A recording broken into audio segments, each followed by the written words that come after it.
Good morning, good afternoon, or good night. It's probably good night because I'm making this video pretty late. Hi, my name is Mitch. I'm an alcoholic. I just woke up a little bit ago. I work the swing shift. It's very annoying.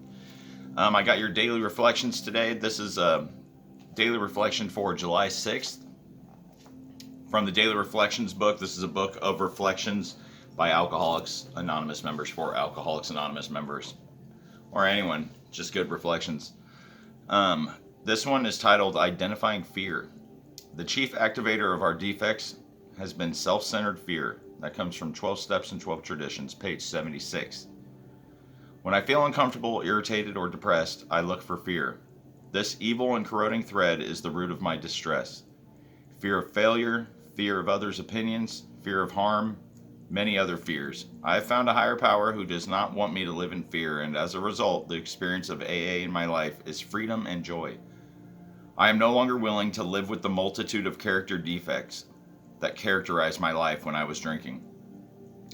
Step 7 is my vehicle to freedom from these defects. I pray for help in identifying the fear underneath the defect, and then I ask God to relieve me of that fear. This method works for me without fail and is one of the great miracles of my life in Alcoholics Anonymous. This is a really good one. I was told recently by a fellow member that these reflections actually, they do stay on a certain step. So now that this month we're day 6 into July, which is the 7th month, we are on step 7. So they go each one. Each month has its own steps, 12 steps. Pretty cool. I didn't know that. But so this one is step 7. Humbly asked him to remove our shortcomings. Talking of our higher power. Fear is what ran my life. My anxiety, fear of fitting in, fear of wanting to be accepted. I realized, you're not going to be accepted by everyone. We just have to come to terms with that, and we can't live with that fear and anxiety. That I have many character defects, but fear is definitely one of them, and that anxiety is one. And it can come in all sorts of forms.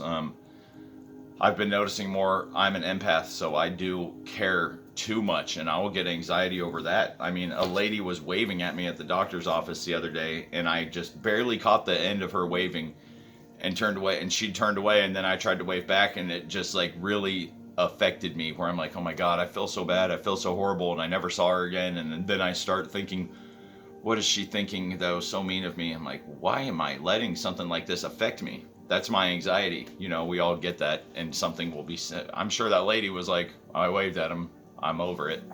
It is what it is. Not a big deal at all, but I'm making it a big deal. Also, let me read from a little bit from the Traditions book on step 7. It says, for without some degree of humility, no alcoholic can stay sober at all. Nearly all of AAs have found too that unless they develop much more of this precious quality than may be required just for sobriety, they still haven't much a chance of becoming truly happy. Without it, they cannot live to much useful purpose, or in adversity be able to summon the faith that can meet any emergency. I think this kind of goes along with what we call dry drunks, because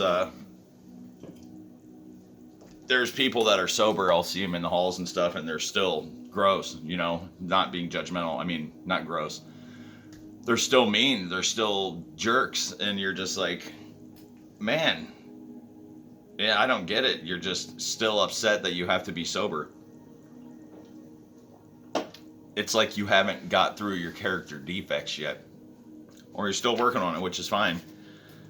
But it's still kind of weird to me, the dry drunk thing, because I don't know. I'm a very happy person still, because I've come to terms with what was wrong with me. I've worked on it. I've prayed to God about this, to my higher power, whom I choose to call God. And he has helped me see these character defects of mine. I've wrote them all down. I've figured them out before I've made amends to people. I had my list of what my character defects were, where I was wrong in my relationships. How to be a better person. We have to be humble. We have to know that we messed up and we were bad people. We can't hold on to that little bit of I'm better than someone else, because we're not better than anyone else. Some are just sicker than others. And I myself I'm not perfect. I don't think I'm perfect, and I truly accept all of my character defects and my flaws, and for all those whom I have hurt and will hurt again in the future, probably. You can't ever be perfect. I know I'm changing on that. We also got a little more here from step 7. In all these strivings, so many of them well intentioned, our crippling handicap has been our lack of humility. We had lacked the perspective to see that character building and spiritual values had to come first, and that material satisfactions were not the purpose of living. Quite characteristically, we had gone all out in confessing the ends with the means, confusing the ends with the means. Instead of regarding the satisfaction of our material desires as the means by which we could live and function as human beings, we had taken these satisfactions to the final end and aim of life. I guess what I get from that is that's my true happiness doesn't lie in material things. I've come to realize that a lot more. I still can be a little nitpicky with my money and wanting to save, and I have these ideas, but really, life is beautiful. And as long as I'm sober, I have more money now than what I ever did drinking, and it's pretty amazing. So my values are completely different now. My values lie within myself and how I treat others and what I can leave on the world. What kind of mark can I leave on someone else, especially in sobriety? I just want to be able to help everyone that I possibly can, because this is a wonderful life we get to live as sober people. And